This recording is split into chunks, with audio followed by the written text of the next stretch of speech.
Ing padesaan Sukamaju ana randha julit kang jenenge Bima.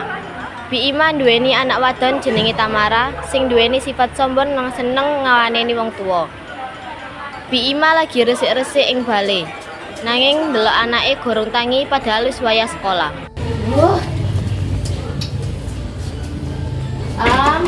Tamara. Gak tangi ya.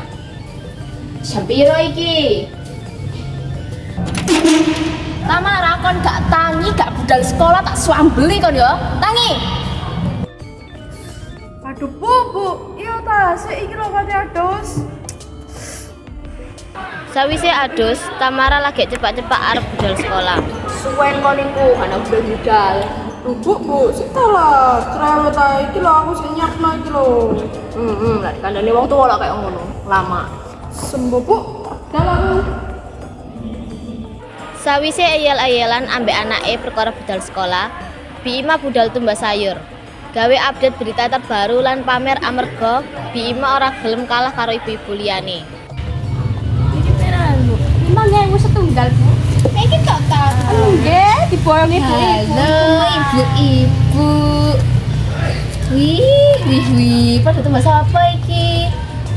Didelok-delok kok sing ditumbas ijo-ijo ngene. Kula arep tumbas daging, Bu. Ya, soalnya ya apa ya? Tamara itu kan rasa sayur. Ya kula ya rasa sayur ngene-ngene iki. Kula arep tumbas daging, iwak, ayam. Lah sing larang-larang ngono lah. Waduh, Bima lek gayane koyo wong-wong sugih kuwi sing seneng ae tuku panganan larang. Ya iyalah. Jenenge wong sugih ya kayak ngene iki lho. Gayane nek jae ku sebu, nek tuku panganan lain ngono ya ndok restoran kuwi.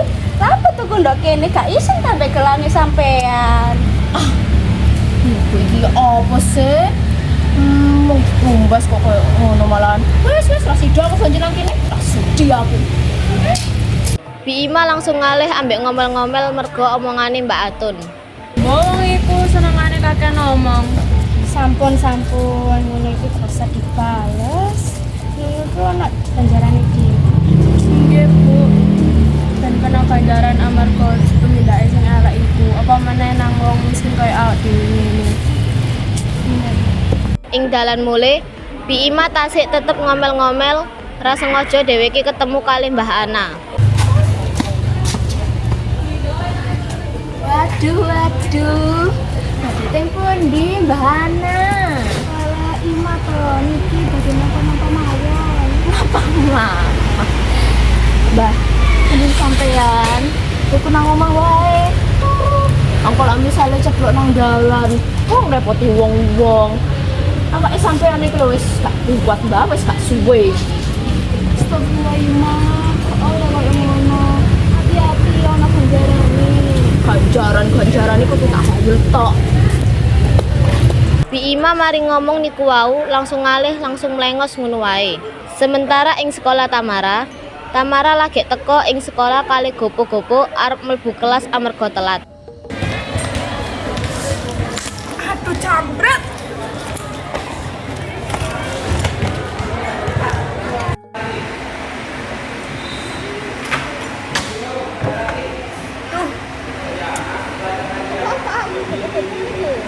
Ya apa gak gopo wis jam yamene masuk gak gopo. Lha aku kok bisa telat? Ibuku iku lho, ngomel-ngomel tok ae isone. Gak ngewangi, gak lapo. Males aku. Gak oleh ngono iku pamali lho. Jaman yamene sing percaya pamalihanan. Wis wayah jam mulai. Tamara ora langsung mulai tapi langsung dolan. Tamara malah dolan kebut-kebutan numpak motore, tapi ing dalan ra sengaja arep nabrak Bu Dharma.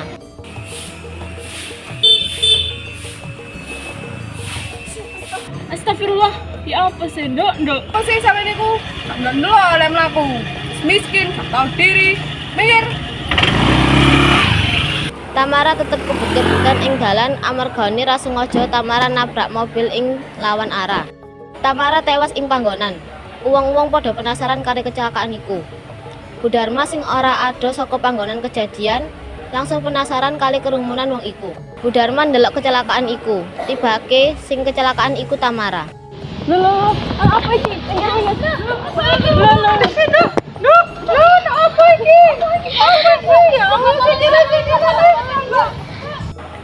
Bu Dharma langsung mulih ngabari Bi Ima tentang kecelakaan Tamara kui. Astagfirullah, apa dong dari Ima iki? Kenapa gak Bu Dharma? Iku Tamara kecelakaan. Sumpah kocok bocok bang. Masa aku lecok. Nanti. Nang perapatan gede kok ayo tak terus. Ayo tenang. Bi Ima langsung marani Tamara ing panggonan kejadian bareng kali Bu Dharma.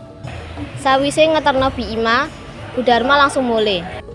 Rasuwe jasate Tamara langsung digomole nanging ing omah Bi Ima mboten enten tetangga sing arep nyelawat ing omah Bi Ima.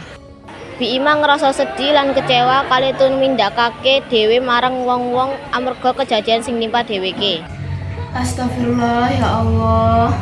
Kok mantan-mantan tetangga sing teko ya. Apa aku wis keterlaluan ya kali wong-wong ya Allah. Akhire sawise berjam-jam ngenteni tetangga sing teko, ana Bu Ade lan Bu Rani sing teko. Assalamualaikum Bi Ima. Waalaikumsalam. Monggo, mampun. Oh nggih.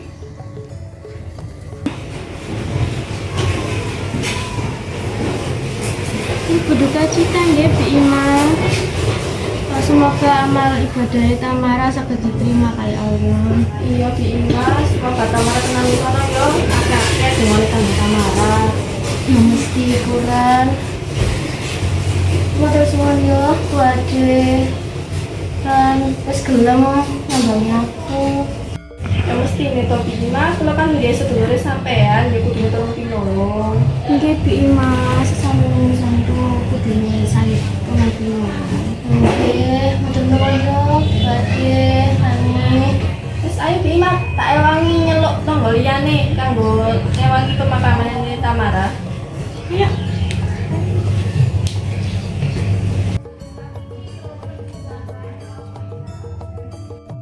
Akhire Bi Ima sadar karo kelakuane lan lisane sing ora nyenengake marang wong liya. Amarga niku saiki Bi Ima tobat lan nglakoni urip sing apik lan seneng nglakoni kegiatan kang positif. Niku wau pementasan drama saking kelompok kula. Semoga iso dijukuk positive lan ditinggalno sing negative. Ing lapangan yani ketemu nolo, padha-padha nyopo nganggo basa krama. Matur nuwun saka kelompok kula, menawi wonten lepat nyuwun ngapura.